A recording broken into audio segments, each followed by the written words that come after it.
world is changing fast. New technologies are impacting how we think about products, services, and the way we live our lives. Nowhere is this trend more present than in financial services, where new business models and customer expectations are changing our conceptions about banking, finance, and the very nature of money. Welcome to Rebank, a visionary podcast about banking, fintech, and the future. The future of banking is here. Hello and welcome to Rebank. I'm your host, Will Beeson.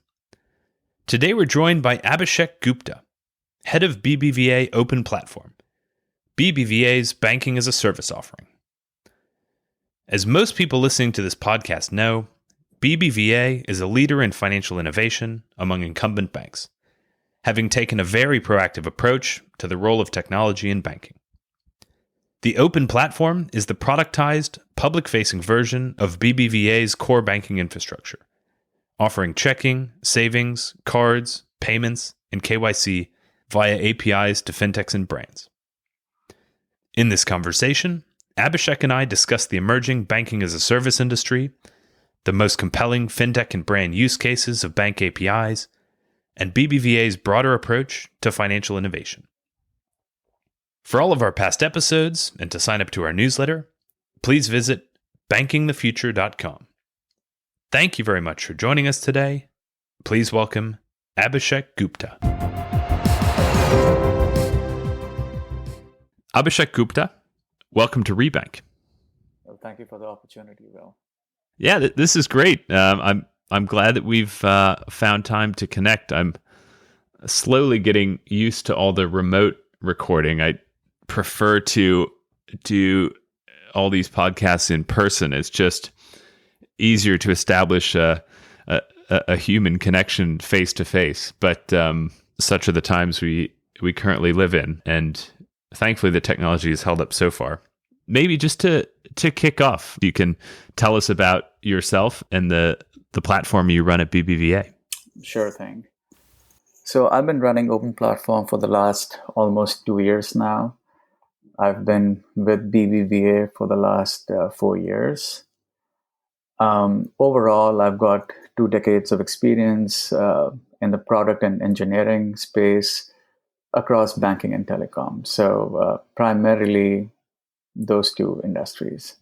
So Open Platform is our banking as a service stack, and we provide white label as well as co-branded banking products and services to our clients so that they can embed those financial products to create powerful, seamless experiences to wow their customers.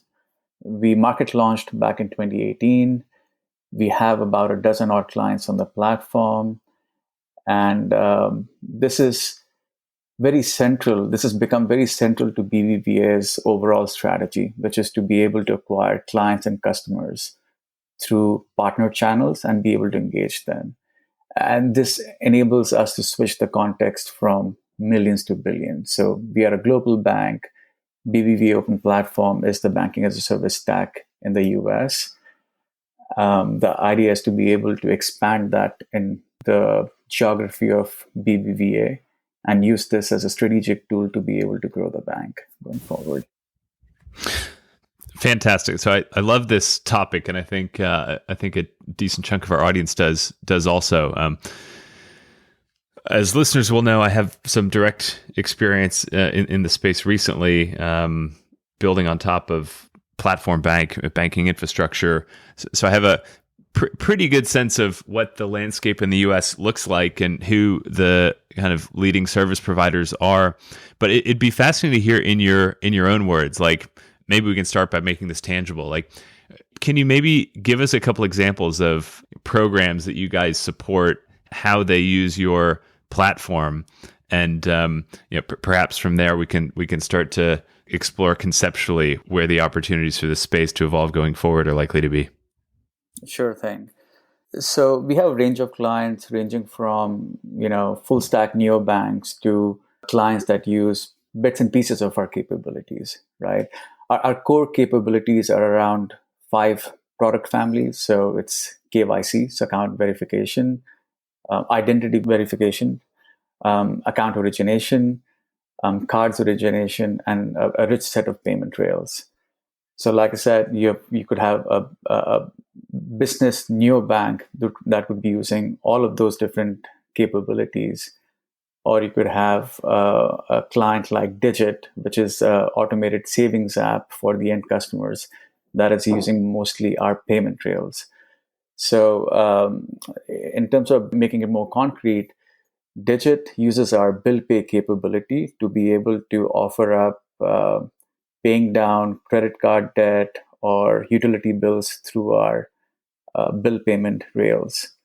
There is another client, Tivoli, which has set up a marketplace for private jets where it connects the flight operators with the flight brokers. So, not your typical fintech, but again, it has digitized a somewhat non-digitized space of private jets, being able to onboard the operators of the flight and the brokers of the flight, and being able to move money once the flight gets fulfilled. So that last example, I'm just trying to think through the use of the payments capabilities without the account capabilities. Can you just talk through high level what that architecture looks like? Are they linking to existing bank accounts at other banks and then using your guys' payment functionalities to then facilitate ACH transactions? No, we actually do onboard them. So we KYB the business, set them up with an account, both the operators and the brokers. So at the end of the day, they're on the platform. This allows the brokers to be able to search the directory of operators and what services they have to offer, choose the one of their liking, and then be able to transact with the operator. So essentially, we bring both the operators and the brokers of the flight onto the same platform, set them up with accounts, facilitate payment trails for movement of money from the broker into the operator through a bit of a escrow sort of a setup, so that the funds are held in escrow till the flight completes. Yeah. There's so much room for creativity here, and that's I think why this space piques my interest, and I think the interest of a lot of people in the industry right now.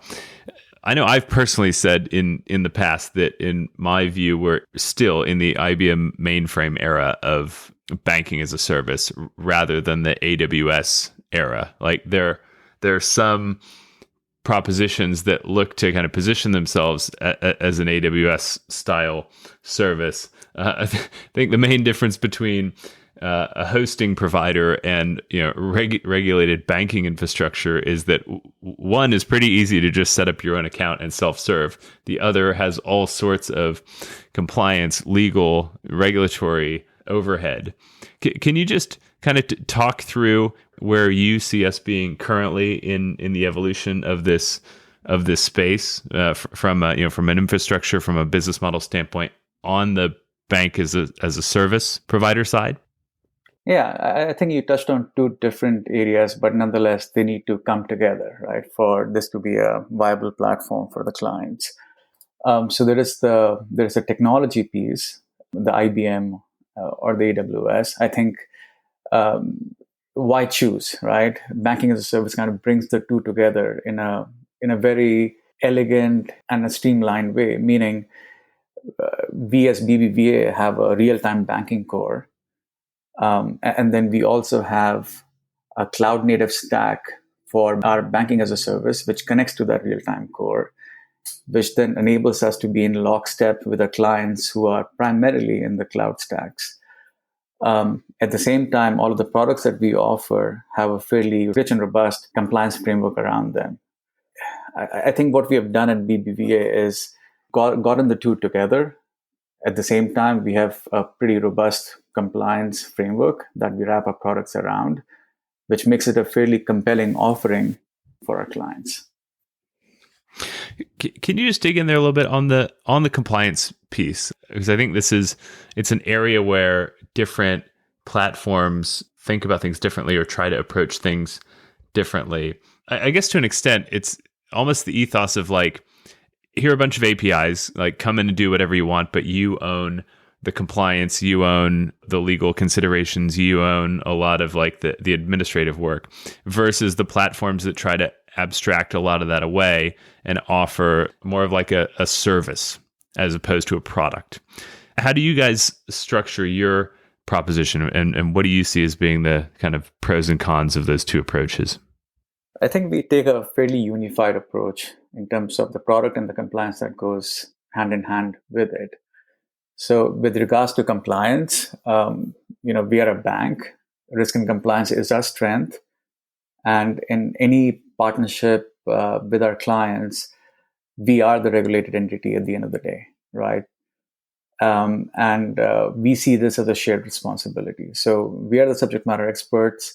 We do expect our clients to have compliance and legal counsel on their end as well. We clearly outline what the responsibilities are on both ends.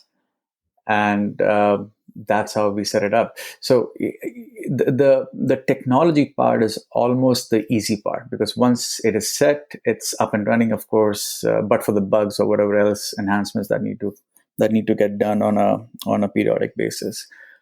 But the risk and the compliance part is where our strength is, and that's why we at BBVA Open Platform definitely invest quite a bit of our energies to make sure that we have the right risk and compliance framework to be able to engage with our clients, set the proper expectations, both at the time of onboarding of the client as well as ongoing operations thereon. Yeah. In addition to the more detail-oriented pieces, some of which we've discussed already, you as the leader of this platform must have a really interesting perspective, not least based on, I'm sure, some of the conversations that you have with existing clients and potential clients, plus your own reflections on the extent to which offerings like yours can be leveraged. I think you also mentioned having some experience in the telco world. Where do you see some of the most interesting opportunities in the, call it, white label banking space? Brands who are thinking about ways of leveraging checking accounts or debit cards or payments to kind of design and deploy new offerings. Yeah, it's very interesting that you highlight that. Yes, one of the things that I tell the team is, as banking as a service, as part of Open Platform, we pretty much have the front row seat to financial innovation. And it is not just restricted to the financial services industry. It's broad. It cuts across all the industries, because every company in every industry has to figure out the commerce side of things. And that's where the banks and the banking rails come into play. So there is opportunities across the industry verticals. And I think the mantra that we go after is the win-win-win approach, right? So we empower our clients with the very atomic banking products and services that we bring to the table. The clients turn around and create a very sticky proposition for their end customers, and thus they benefit from that partnership. And at the end of the day, the end customers get some tangible value out of this proposition. So just like as I was mentioning in the Digit use case, which is an automated savings app, they're using our payment rails to be able to enable their customers to be able to pay down credit card debt. So it's a win-win-win for everybody in this equation. We as BBVA get to acquire and engage our customers outside of our own channel. So this is through Digit's channel. And similar opportunities exist, whether it's healthcare, whether it's the gig economy space, whether it's disbursements where we want to make the monies available to the end customers sooner, whether it's earned wages across the different gig economy space.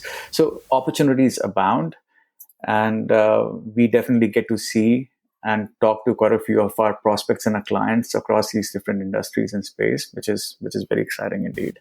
Yeah, I think one of the ways that I think about this is you're in a fantastic opportunity to explore an offering like this if you're a brand with millions of consumer customers, right? Because one of the biggest challenges for any fintech is customer acquisition, and especially if you're a digital banking type offering, it's $350 like per customer, maybe more, versus if you're a who knows, like an incumbent telco or like, cable operator or retailer with a loyal customer base who you can kind of quickly and cheaply convert into a higher touch, maybe higher frequency sort of experience around some aspect of money or financial services.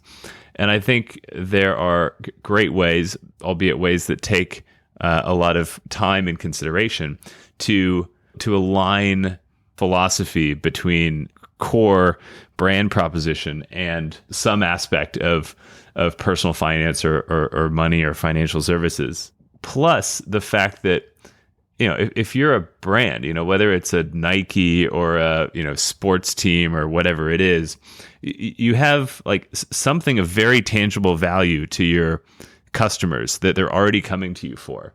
And the ability to bundle that into a financial services offering, which maybe provides more value than the traditional, like, I'll open a Bank of America or Chase or a Wells Fargo account because I get a checking account, savings account, and debit card all in one place. Now, I think we're starting to see people experiment with bundles that expand a bit beyond that. We had a great company, Majority, a digital bank that launched recently, focused initially in Houston.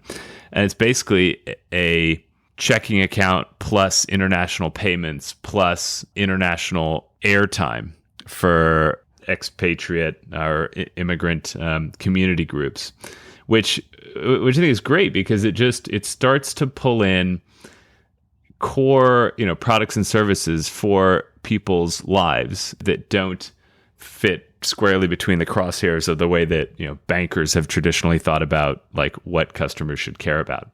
I think that having tools like what you guys at BBVA offer and some of the other platform banks offer really lays the groundwork for the next couple decades at least of innovation around retail banking and financial services. Yeah, you're exactly right. What you just talked about is how do you infuse contextually financial products and services to make the proposition more powerful, right? So you're contextually offering that service or a product to your end customer without having to think about going into a branch or going into your online or mobile banking app, right? So you make that available in a seamless contextual way through these atomic financial products and services made available through the banking as a service platform. I don't want to ask you to speak for the CEO of BBVA or the board of directors. I know a number of those individuals are on record talking about the evolution of the bank into a technology company. How do you think about the way that this specific business line or even concept, right, of like banking infrastructure becoming the product versus BBVA branded checking accounts to consumers becoming the product? How do you think about the relevance of this in the the future of BBVA or the incumbent banking industry more broadly? For BBVA, this is very, very relevant indeed. Like I said earlier on, this is one of our strategic priorities, which is being able to acquire and engage customers through third-party channels so that we change the context of millions to billions. So you've got big tech companies today, with hundreds of millions or even billions of customers on their platform, right? If the incumbent banks have to grow, we acknowledge that we won't just acquire and engage our customers through our own channels, through our own branches, mobile banking app, and online. We'll, of course, continue to do that and get better and better at doing so. But at the same time, we want to be able to acquire and engage customers through our partner channels. And that's where banking as a service squarely comes in. So what started off as open platform in the US 3 or 4 years back now has become a global open banking strategy for BBVA. And it is a core enabler for partnerships to be able to grow the bank. So I'm not really speaking for the board of directors or the CEO. This is coming from them that we want to leverage open banking and open platform for the next wave of growth for the bank. Yeah. Can you tell us a bit more maybe about some of the other clients that you currently have, people who are running interesting offerings on top of your platform? We have Catch on the platform that provides services for the gig economy workers. So it helps with tax withholding, retirement savings, health insurance. It utilizes our core capabilities around accounts, KYC, payments, and bundles them in different permutation combination to be able to make it more relevant for the gig economy workers. We talked about Digit, we talked about Tivoli already. There is a couple of SMB neobanks. Oslo is one of them, which is a BBVA company. And there is Wise, which is also a SMB neobank. Again, enabling SMEs with specific use cases in terms of being able to make the payments and the settlements faster for them. So if someone calls you up tomorrow and says, hey, we want to use your services, what are the considerations that either a brand or a startup should have in mind when it comes to, are we suitable for, partnering with BBVA, building on their infrastructure and launching something? We are one of the very few banks, big banks, that have our services online. In fact, we have a sandbox that our prospects or clients can directly access. All they need is to register with their email. So in terms of capabilities that we have to offer from the platform, that's readily available. But typically, once we start to engage with a prospect, we first understand the feasibility, and then the viability. The economics of the partnership. We need to understand what this entails for the client, what this means for Open Platform, and then of course the end customer. Just as importantly is the whole risk and compliance framework. We work with the clients to outline what the onboarding and the due diligence would entail, together with the monitoring thereafter. Thereon is really about working with the client, coming up with a plan as to how the integration would happen, what would be the different steps leading up to a pilot launch, and thereon requirements for a full market launch where there are no caps in terms of growth. So that's kind of the typical journey. It takes anywhere from 3 to 6 months to pilot launch with us. Yeah. Are there like specific points in there that tend to, I don't want to say trip people up, but maybe that either startups or non-bank brands don't anticipate being as complex or important, where people, I don't know, kind of like drop out of the funnel, if you will, from a potential client perspective? It's really the risk and compliance bit. So while there isn't really a funnel drop off because we set the expectations up front, but nonetheless, for some of the smaller companies, they need to understand that they need to have the right legal or the compliance counsel on their side to be able to help navigate the process. We provide a fairly robust framework, but at the same time, it's a shared responsibility, like I said, and the clients need to be mindful of that. More often than not, that's the bit that becomes the long pole in the onboarding setup. Yeah. It's not a real-time thing nonetheless. It does entail active participation by the bank as well as our client to navigate that. Mm-hmm. But nonetheless, something that we are looking to streamline further as we go along. If you look around the industry at platform banking offerings, checking accounts, savings accounts, debit cards, payments are usually kind of the core product set. You don't see credit cards or lending being components of most of these offerings, despite the fact that a bank like BBVA or indeed any sponsor bank who's sitting behind these programs in virtually all cases has very robust and mature lending business of its own. Do you have any expectations over time of starting to build lending into the offering? And if not, what are the reasons why is just not an obvious part of a proposition like this? In fact, that's on our roadmap. That's something that we are working on already, both lending and credit cards. It will likely, at least the lending, we're starting off with personal loans, and it won't be white label. It'll be a sort of a co-branded offering. And again, credit cards is something on the roadmap as well that we are looking to bring to market by the end of this year, at least with one particular partnership. So yeah, on both those points, something that we're actively working on. Now, well, that's fascinating to hear. I mean, of course, lending has all sorts of important considerations and isn't always the best, or rather people don't always, look to offer it with the best intentions. But nonetheless, in terms of, creating a true feature-rich experience, especially if you want to create a compelling alternative to a traditional bank, or indeed if you want to secure stable and compelling longer-term economics. It's such a core part of the way that banks work. No, it's great to hear that's a piece that you're starting to build in. Yeah, again, it's fairly early on in that area, something that we are definitely putting energies around, and we haven't really thought through every detail just yet, but that's something in the works.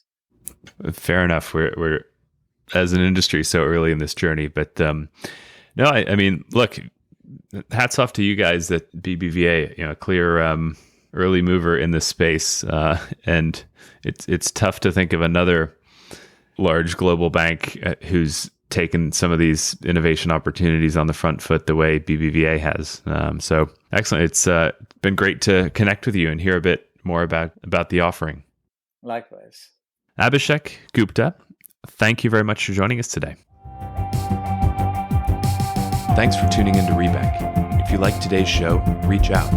Follow us on Twitter at Rebank Podcast and join the conversation. For more on banking, fintech, and the future, check out our regular content at www.bankingthefuture.com.